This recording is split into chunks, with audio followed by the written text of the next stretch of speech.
Section 5 limitation act గురించి మాట్లాడుకుందాం. ఎందుకంటే ఇది ఏదన్నా ఫోనో అదో ఏదో మనం యాంటీవైరస్ ఇన్స్టాల్ చేసినట్టు. ఈ సెక్షన్ 5 లిమిటేషన్ యాక్ట్ చాలా ప్రమాదకరం. ఎందుకంటే దీన్ని ప్రతి పెద్ద కేసులు ఈ సెక్షన్ 5 లిమిటేషన్ యాక్ట్ కింద ఓడిపోవడం జరుగుతుంది.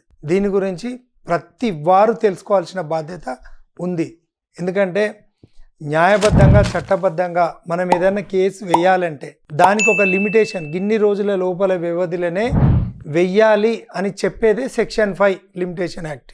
ఎందుకంటే ఇప్పుడు ఒక చెక్ బౌన్స్ కేసు ఉంది, దాన్ని మనం చెక్ ప్రజెంట్ చేసిన మొత్తం అన్ని ప్రాసెస్ కలిపి 30 days లోపలనే వేసుకోవాల్సిన డేట్ ఉన్నటువంటి ఏదైతే ఉంటుందో ఆ డేట్ నుండి మనం చెక్ ప్రజెంట్ చేసిన దాని నుండి మనం 30 days లోపలనే ఫైల్ చేసుకోవాలి. లేకపోతే ప్రతి డేను కూడా కండోన్ డిలే పిటిషన్ ద్వారా, డిలే పిటిషన్, ఈ సెక్షన్ 5 పిటిషన్ అంటే కండోన్ డిలే పిటిషన్ ద్వారా కోర్టు వారికి ఎక్స్ప్లెయిన్ చేస్తేనే మన పిటిషన్ అలో అవుతుంది.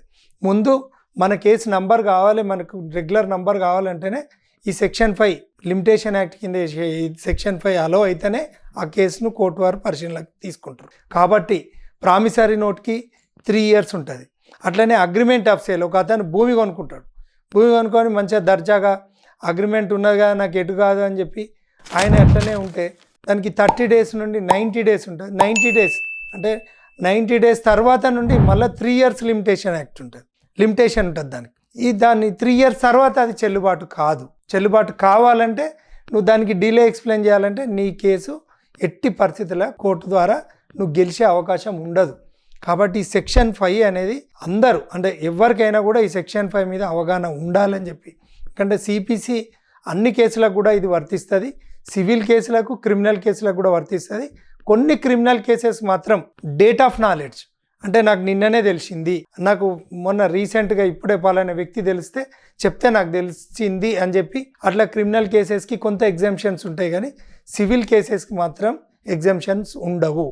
కాబట్టి ఈ లిమిటేషన్ యాక్ట్ను దృష్టిలో పెట్టుకొని, ఎందుకంటే కోర్టు పోతే సంవత్సరాలు గడుస్తుంది, కోర్టు పోతే న్యాయం జరగదు, కోర్టు పోతే అక్కడ అడ్వకేట్కి ఫీజు కట్టాలి, కోర్టుకు ఫీజు కట్టాలి, అక్కడ జడ్జిల దగ్గర పోతే ఈ కోర్టులోకి వెళ్తే ఇంకో పై కోర్టు పోతాడు, ఆ పై కోర్టు పోతే ఇంకో పై కోర్టు పోతాడంటే నువ్వు వేయకుండా అట్లనే తలకాయ కింద దిండు కింద పెట్టుకొని పంటే ఇంకా అది ఏ కోర్టులో కూడా చెల్లుబాటు కాదు.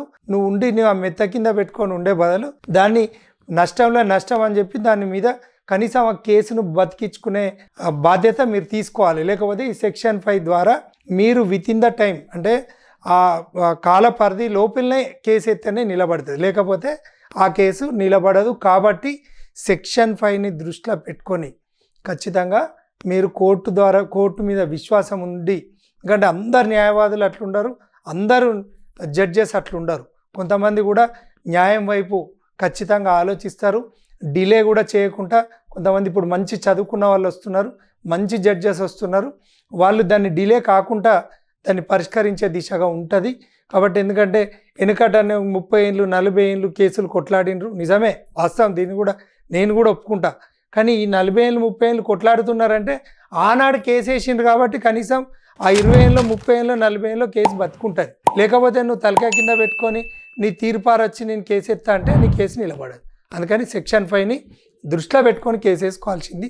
ప్రతిదీ కూడా మనం అర్థం చేసుకొని కోర్టు ప్రాసెస్ను ఫాలో కావాలని చెప్పి సెక్షన్ 5ని మరీ గుర్తుపెట్టుకొని మెదలాలని చెప్పేసి మీ అందరికి తెలియజేసుకుంటున్నాను.